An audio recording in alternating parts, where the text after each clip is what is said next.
Mona Lisa, also called La Gioconda, is an oil painting on poplar panel by Leonardo da Vinci, probably the most famous painting in the world. Few people know what made it the most recognizable work of art of the Renaissance. Today, the Mona Lisa is called the jewel in the crown of the Louvre, thanks to which about 10 million people visited the Parisian Museum in 2019. Although many critics do not consider the Mona Lisa to be Leonardo da Vinci's best work, the painting is a fine example of Renaissance painting of the 16th century. More than 100 years ago, the Mona Lisa suddenly appeared in all the international newspapers, because one day it disappeared from the wall of the Louvre in Paris. On August 21, 1911, the Mona Lisa was stolen from the Salon Carré in the Louvre. A local artist came to the museum to admire da Vinci's work and was the first to notice 4 empty metal pegs that had previously held the portrait. He alerted security, who in turn passed the information on to the media. The investigation lasted 2 years, but to no avail. At one point, the investigators considered artists Pablo Picasso and Guillaume Apollinaire as persons who might have been interested in stealing the painting. Guillaume Apollinaire was arrested and questioned, but later released. After 2 years, with no credible evidence, the investigation had reached a dead end. One day in 1913, a collector in Florence received a tempting offer. A man who introduced himself as Leonardo Vincenzo later revealed to be his real name, Vincenzo Peruggia, wrote to art dealer Alfredo Geri and offered to buy the painting Mona Lisa for the then gigantic sum of 500,000 lire. Geri accepted the offer, and Vincenzo, casually shoving the painting into his bag, took the train to Florence. Upon arrival, he checked into a hotel. The hotel later changed its name to Hotel Gioconda and met with Geri.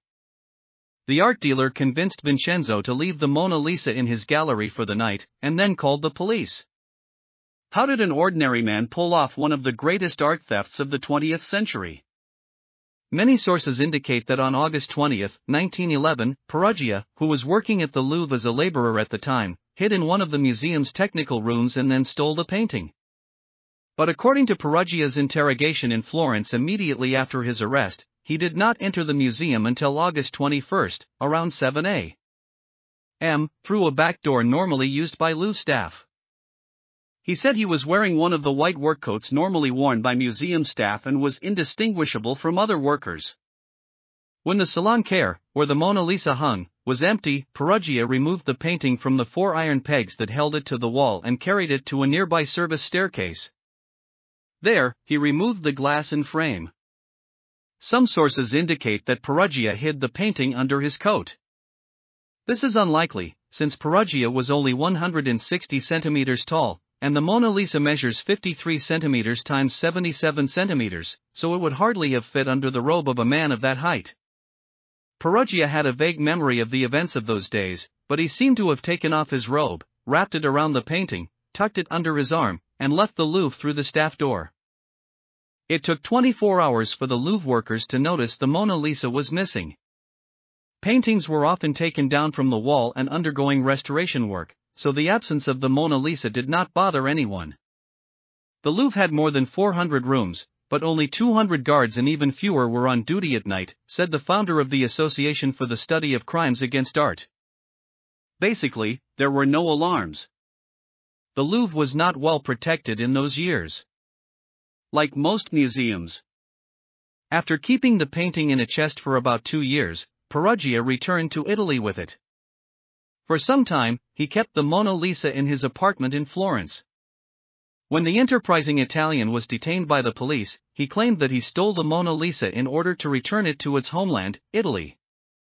He mistakenly assumed that the Mona Lisa had been stolen by the French, and he was simply trying to return it home. Peruggia said he committed the crime for patriotic reasons. He wanted to return the painting to Italy for display after it had been stolen by Napoleon. Peruggia probably did not know that the Mona Lisa was brought to France not by Napoleon, but by Leonardo da Vinci himself, who had been hired by the French King Francis I in 1514.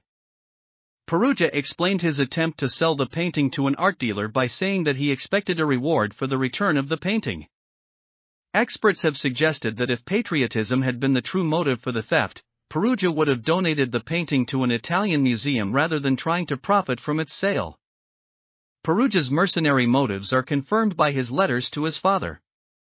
On December 22, 1911, 4 months after the theft, he wrote that Paris was where I would make my fortune, and that I would make my fortune at one shot. In 1912, Perugia wrote, "I want you to live long and enjoy the prize that your son is about to win for you and for our whole family." The court partially agreed that Perugia had committed his crime out of patriotic motives. The sentence was extremely lenient. Perugia went to prison for 1 year and 15 days, and was then hailed as a great patriot of Italy after serving 7 months in prison. When the painting was briefly exhibited at the Uffizi Gallery in Florence before being returned to the Louvre, more than 1,000 people came to see it. After his release from prison, Vincenzo Perugia continued to serve in the Italian army during World War I. He was captured by Austria-Hungary and held as a prisoner of war for 2 years until the war ended. After the war, he married and had a daughter. Perugia later returned to France, where he worked as a painter and decorator under his real name, Pietro Perugia. He died at the age of 44, having made the Mona Lisa the most famous painting in the world. If another Leonardo had been stolen, it would have been the most famous work in the world, not the Mona Lisa, said Noah Charney, an art history professor and author of the Mona Lisa theft. Yes, it was a very good work by a brilliant artist, but there was nothing that really set it apart from others until it was stolen. The story was adapted into the film Stealing the Mona Lisa and Stealing the Mona Lisa. Thanks for watching.